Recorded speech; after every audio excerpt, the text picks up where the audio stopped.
jabatan ataupun harta ketika engkau menentukan sebuah pasangan hidup. Karena pasangan hidup yang penting itu adalah sebuah iman, bukan harta yang dia miliki. Harta yang dia miliki bisa hilang karena semua adalah titipan. Kalau tampan, manusia juga akan tua, sehingga nanti akan kerut, bahkan dia akan keriput. Maka ketika Anda memilih pasangan hidup, carilah yang karena dia mempunyai iman dan menikahimu karena Allah SWT. Tidak semua sesuatu yang kau rasakan itu patut untuk dibicarakan. Makanya Allah menitipkan sebuah pikiran. Kalau memang pikiranmu menggerakkan bahwasanya itu baik untuk disampaikan, sampaikan. Kalau memang tidak, cukup engkau dan Tuhan yang tahu. Ya nggak apa-apa, itu berarti kan kita diberikan ini kan. Allah memberikan segala sesuatu itu udah pasti ada kebaikan di dalamnya. Biar kakak selalu ingat jaga kesehatan.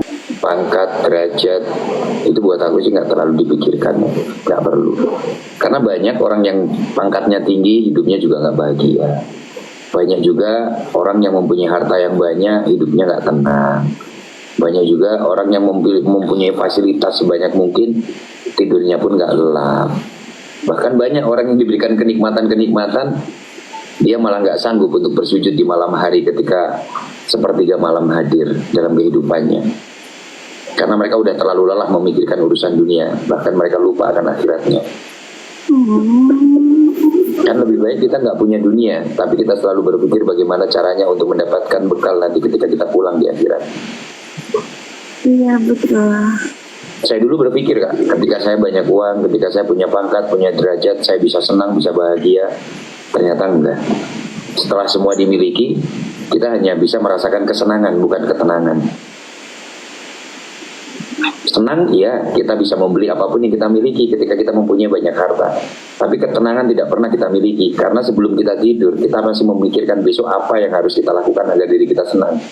Tapi ketika kita mencari sebuah ketenangan, setelah daripada kita bersujud, Allah memerintahkan 5 kali dalam satu hari kita untuk melakukan sholat yang diwajibkan.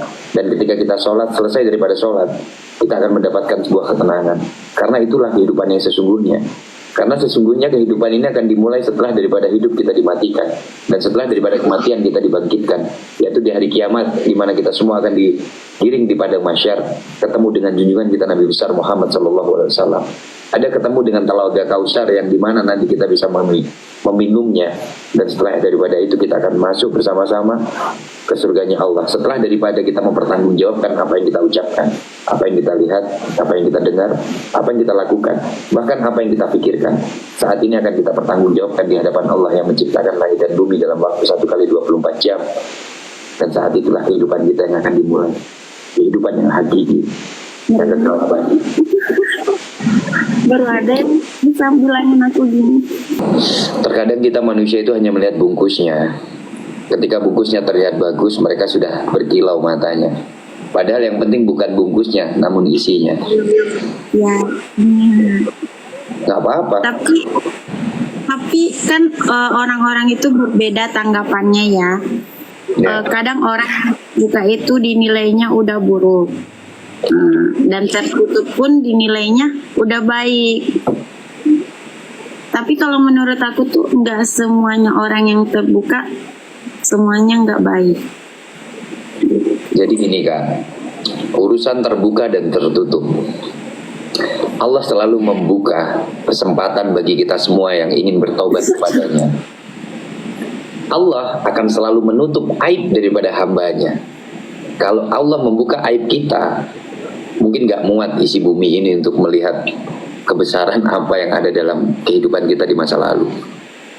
Itu masalah buka tutup kan. Allah itu selalu menutup aib kita. Iya. Oke, dan Allah selalu membuka pintu ampunan kepada kita semua. Ya kalau kita merasa hidup kita ini sudah salah, ayo berubah menjadi soleh. Dan kalau memang saat ini kita merasa bahwasanya keimanan kita masih tipis, ya ayo kita tebalkan. Hidup ini sangat singkat. Dengan cara menebalkan itu bagaimana? Cara menebalkan, yang pertama circle Kak. Kalau kakak ingin menjadi orang yang baik hatinya, kakak ingin memperbaiki keimanannya, kakak harus ketemu dengan orang-orang yang setiap saat hanya membicarakan Allah, kebesaran Allah, bagaimana menjalankan perintah Allah. Tapi kalau selama hidup kakak hanya ingin mendapatkan segala sesuatu atas kesenangan, maka cari teman yang hanya membahas dunia. Bagaimana caranya beli Alphard, bagaimana caranya kita bisa ke diskotik, bagaimana caranya kita bisa tampil cantik. Silakan, hidup ini tergantung daripada circle kita. Kalau kita ketemu dengan circle orang-orang yang selalu membahas kebesaran Allah, insya Allah keimanan kita akan besar kan. Tapi kalau kita bertemu dengan seseorang yang selalu membahas dunia, kita akan menjadi orang yang kufur akan nikmat. Karena apa? Kita akan selalu membandingkan kesuksesan orang lain dengan diri kita. Kita akan selalu membandingkan apa yang mereka miliki dengan diri kita. Padahal yang paling penting agar kita ini selalu bisa bersyukur sangat mudah. Kalau urusan dunia, kita cari teman, sahabat yang levelnya lebih bawah daripada kita, sehingga kita selalu bisa bersyukur ketika melihat orang lain ternyata kita lebih baik daripada dirinya. Tapi kalau masalah akhirat, kita harus cari teman yang keimanannya atau keilmuannya lebih tinggi daripada kita, agar kita tidak menjadi orang yang sombong akan akhlak, akan keimanan kita, akan ibadah kita. Mungkin itu yang diajarkan oleh almarhum bapak saya kepada diri saya. Tapi kalau buat aku ya, kalau circle udah aku tutup. Berteman pun ya berteman sewajarnya. Tapi kata kakak tadi tuh, kita harus mencari circle yang baik kan. Cuman kalau di aku mencari circle itu susah. Gak ada kata susah. Buat aku susah. Karena aku bukan ini, cuman susah cari teman yang akhlaknya dan tujuannya tuh yang satu itu, aku susah dapetnya. Gak apa-apa kan, segala sesuatu terjadi karena Allah. Bahkan daun yang jatuh sekalipun itu adalah bagian daripada takdir yang Allah berikan kepada tumbuhan, bahkan kepada kita manusia. Jadi kakak gak usah khawatir. Selama hati kakak masih ada keimanan, selama hati kakak masih ingin berubah, insya Allah suatu saat, mungkin hari ini, detik ini, mungkin kakak yang kakak lihat hari ini bisa membawa kakak dalam kebaikan. Kita gak ada yang tahu. Ini Tuhan. Kita gak ada yang tahu. Dan satu lagi, kita selalu berpikir kita akan sehat selama-lamanya. Coba bayangkan, Rasulullah meninggal di usia 63 tahun. Kita saat ini usianya berapa? Kalau dipikir Indonesia rata-rata 70 tahun orang sudah meninggal dunia. Kalau bahkan di angka 80 tahun atau 100, pasti ya stroke ringan, gejala, asam urat dan sebagainya. Ya inilah kehidupan. Jangan pernah kita selalu merasa aku akan sehat, aku akan cantik. Gak ada sesuatu yang abadi di dunia ini kak, kecuali cuma satu, ketidakabadian lah yang abadi di dunia ini. Kaya gak abadi, umur gak abadi, dan ketidakpastian yang abadi. Kita nggak tahu kapan kita diambil. Dan inilah yang akan menjadi sesuatu hal yang terus selalu menjadi ingatan buat kita. Aku jujur kak, aku dulu merasa aku terlahir dari keluarga yang sangat sederhana. Bahkan orang tua aku sendiri mengusir aku karena orang tua aku kepengen aku menjadi orang yang lebih baik di luar sana. Aku merantau, aku bekerja. Aku bekerja di salah satu perusahaan yang cukup besar, bukan di Indonesia tapi di dunia. Dengan jabatan yang mentereng, aku dapetin semuanya. Tapi apa yang didapatkan? Cuman senang kan? Punya uang, kita ke Singapura, kita ke luar negeri, kita happy-happy, kita belanja apapun yang kita suka. Mata kita melihat, kita beli apapun yang kita lihat. Tapi apa yang kita dapat? Gak ada. Hanya sebuah kesenangan, bukan ketenangan. Ternyata ketika semakin banyak harta yang dititipkan kepada kita, maka semakin berat urusan dunia kita ini sebenarnya. Semakin Allah banyak menitipkan pangkat, derajat, semuanya itu ada masanya. Presiden aja ada masanya, jabatan ada masanya. Dan ketika kita bekerja dalam sebuah perusahaan, kita mati-matian bekerja untuk perusahaan. 56 tahun kita pensiun, sudah gak akan dipakai lagi oleh perusahaan.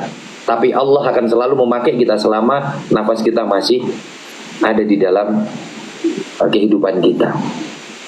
Kita mati-matian mengejar sesuatu yang tidak pernah akan kita bawa mati. Kita ini hidup di dunia ini mati-matian mendapatkan sesuatu yang nggak akan pernah kita bawa mati. Kita ngomongin apa kan sekarang? Jasad kita yang cantik, kulit kita yang putih. Mohon maaf, nanti jadi santapan cacing, akan habis. Tanah. Betul. Yang kita bawa apa? Hanya akhlak, iman, sodako, itu aja. Makanya nanti kalau misalnya kita mencari, aku masih ingat pesan almarhum bapak saya. Pesan almarhum bapak saya itu cuma satu. Kalau suatu saat nanti kamu ingin mencari pasangan hidup, dari pasangan hidup itu hanya satu. Apa itu Pak? Saya bilang gitu, almarhum bapak saya. Cari wanita yang taat kepada Allah. Itu aja. Taat Berarti kepada Allah. sekarang udah dapet Kak. Ya, Sekarang udah dapet. belum kan? Karena gini Kak, ketika pernah deket sama seseorang, aku juga heran. Cewek sekarang itu, kalau kita nggak pegang tangannya, katanya kita nggak sayang. Bahkan kalau kita nggak mau meluk mereka, katanya nggak perhatian. Bahkan kalau kita nggak berani untuk menyentuh mereka, mereka bilang katanya kita nggak normal. Ya. Maka di sini saya berpikir, apakah dosa-dosa ini dianggap kenormalan oleh semua orang? Gitu loh. Ketika aku menghargai perempuan seperti aku menghargai ibuku, ketika aku bisa menikmati perempuan itu, tapi setelah aku halalkan harusnya aku dibilang cupu. Sedangkan ketika aku tidak mau bergaya hidup, mungkin minum minuman alkohol dan sebagainya, aku dianggap orang-orang yang mungkin gak gaul. Buat aku gak masalah, karena aku sudah pernah merasakan itu. Sudah pernah aku merasakan itu semua. Gak ada untungnya. Ya. Masa di sisa hidup kita yang saat ini tinggal sedikit, kita mau melakukan dosa? Kalau saya nggak mau banyak bicara, Kak. Kalau memang mau hidup sama saya, ayo di jalan yang Allah ridhoi. Siapa? Enggak, maksudnya siapapun yang ketemu sama saya. Aku kirain aku dipanggil. Amin. Itu nggak ada yang mau sama aku Kak. Masa kakak kita gitu? Ini aja yang nonton saya bilang mau semua itu. Tapi ingat Kak, tapi Katanya halal. iya, tapi ingat Kak ya, laki-laki yang baik dia akan memilikimu secara benar. Ya, laki-laki yang baik dia akan menutupi auratmu, bukan justru malah membuka kancing bajumu. Laki-laki yang baik dia akan memilikimu dengan cara yang Allah ridhoi, yaitu menghalalkanmu lalu menikmati. Laki-laki yang tidak baik dia akan menikmatimu dengan cara yang Allah tidak ridhoi, yaitu apa? Mengajakmu dalam kemaksiatan padahal dia belum ada keinginan untuk memilikimu secara sah di mata Allah. Ya sekarang terserah kakak mau dapat laki-laki seperti apa. Kalau kita ngomongin hawa nafsu, semua orang punya nafsu Kak. Aku bukan mencari laki-laki yang kaya, nggak cari laki-laki yang gimana. Aku carinya laki-laki yang baik dan bertanggung jawab, itu doang. Karena buat aku laki-laki yang baik dan bertanggung jawab itu susah buat aku cari. Oh gitu. Iya. Dan aku selalu diajarkan oleh orang tuaku itu selalu mengingatkan Kak. Dan kakak kan sebagai seorang muslim, kalau kakak ingin mendapatkan pasangan yang baik, laki-laki yang baik, ya pertama, ya mungkin aku mempunyai tanggung jawab untuk melihat kakak menggunakan hijab mungkin malam hari ini.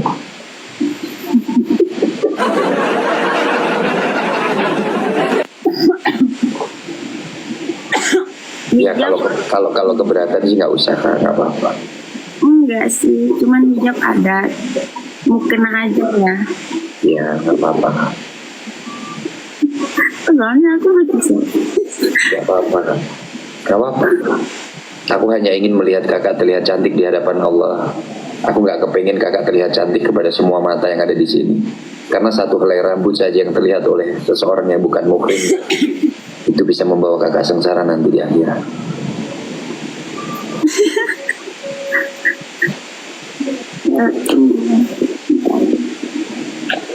Terima kasih ya Kak.